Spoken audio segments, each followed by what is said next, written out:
Welcome to the first ever This Day in Music episode where we go to thisdaymusic.com and find out what happened on this day in music. Today we're going to be talking about some good old-fashioned rock on This Day in Music!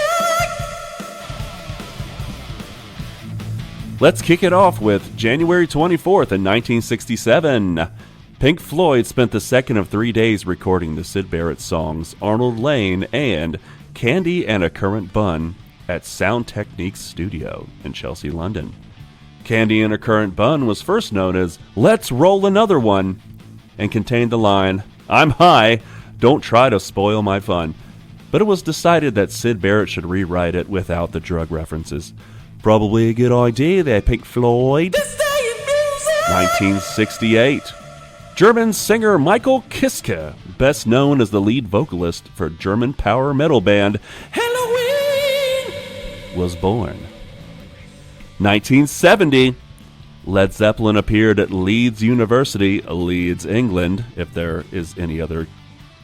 It was at this show when Led Zeppelin had a meeting with the fine arts lecturer Zachron to discuss their ideas for the album sleeve of the band's next album, Led Zeppelin III.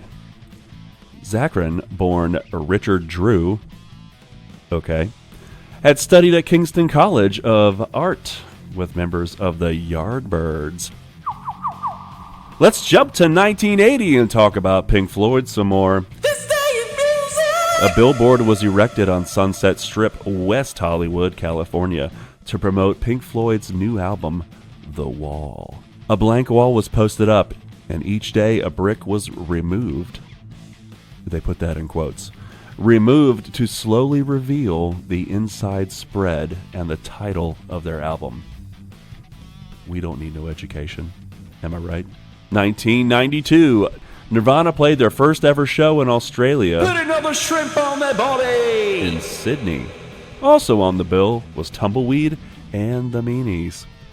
On this day in music, January 24th, 2016, David Bowie proved his enduring star power weeks after his passing when the final album of his lifetime, Black Star, topped charts on both sides of the Atlantic. That's both of them, people. Released as a parting gift to fans, the album was embraced around the world. Black Star was the artist's only LP to top the Billboard 200.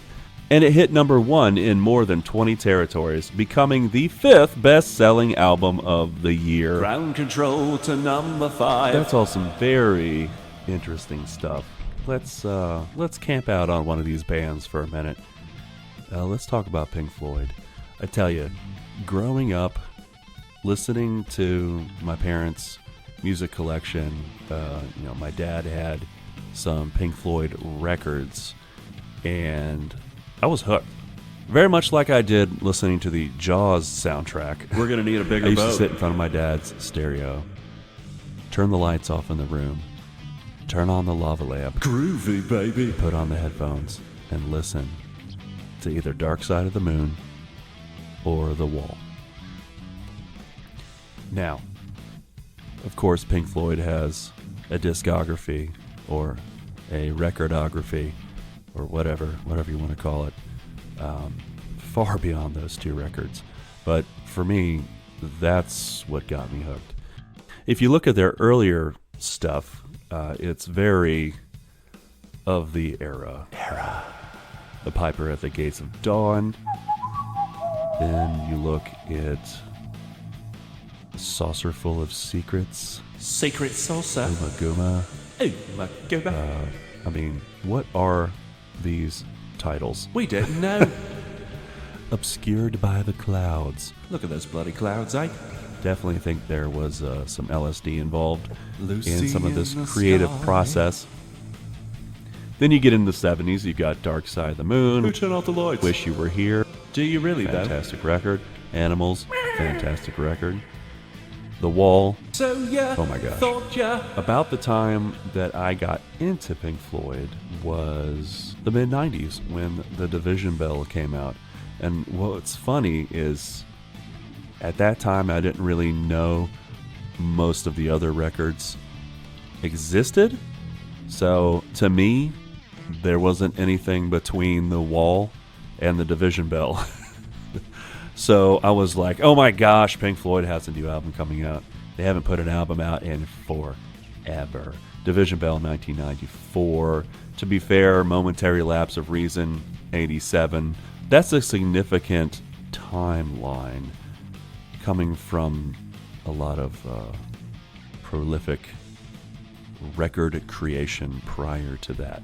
I tell you, also around this time, maybe a little before, was when I was getting into Rush. Take off, eh? Tom Sawyer! Realizing that a front person could play bass. That was just so cool to me. Don't forget about King's X. When I found out that Roger Waters played bass, I was just blown away that somebody was doing that way back in the day. And incredible. Incredible vocals, incredible playing. David Gilmour, give me a break. Come on, guy. Just about any guitarist, like, you want to emulate that tone. On Run Like Hell, that delay. Oh, so tasty. Pink Floyd. I'll tell you what. If you've never gone to a Pink Floyd laser light show, incredible. Check it out at your local planetarium. You gotta go. You haven't lived until you've experienced a Pink Floyd laser light show. Well, that concludes today's first episode of This Day in Music. Be sure to check out next week's episode as Marquise takes us back in time. Gonna go back in time. We'll see you next week on